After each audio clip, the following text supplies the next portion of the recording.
Hey guys, how's it going? It's Spoken Stephen Cast 2023, and I wanted to do this video. I was debating whether or not to do a full video talking about this, or just this quick little one that I'm going to do here. But this weekend, I saw The Flash with my brother, my niece, and her friend.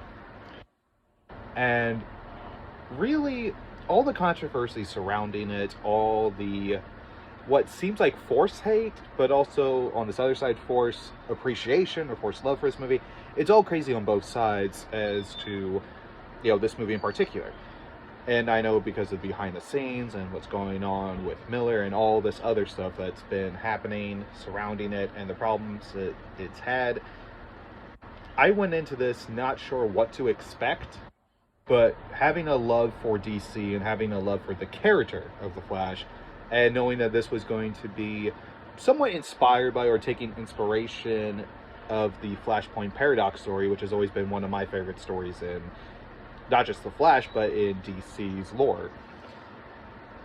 I really enjoyed this movie. I do believe James Gunn might have hyped it up a little bit too much by saying it's the greatest DC or greatest superhero movie made.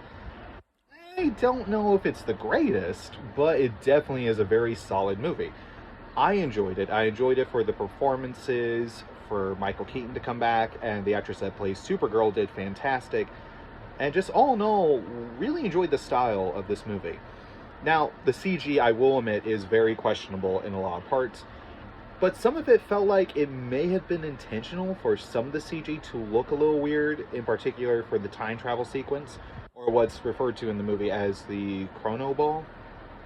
That I did read somewhere that it was meant to look a little bizarre because it's meant to be more of a metaphor for somebody's memories. So it doesn't really look exactly right, that it looks very otherworldly. Now, with that explanation, it makes a little more sense, so I give some leeway to that.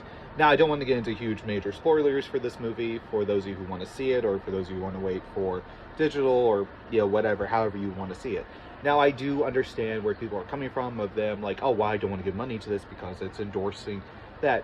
Well, the thing is, the way I see it is that I went into this wanting to see it for the other people who worked hard on this movie, the other people, despite Ezra Miller's involvement. I wanted to see it for the director. I believe the director's getting a lot of hate, which is unfair to him.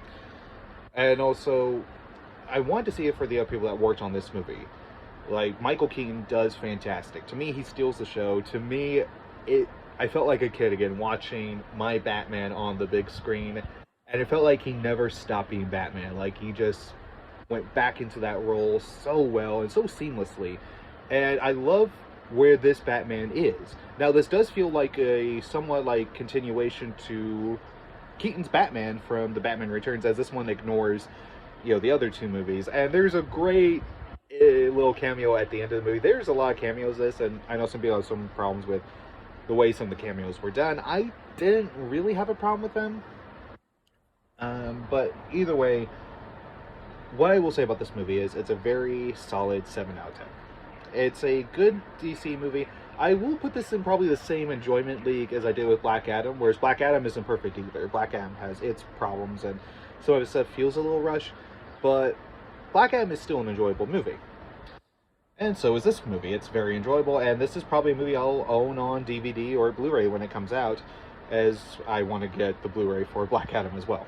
But yeah, that's my overall thoughts. The Flash movie, a good DC movie, a very good, solid 7 out of 10.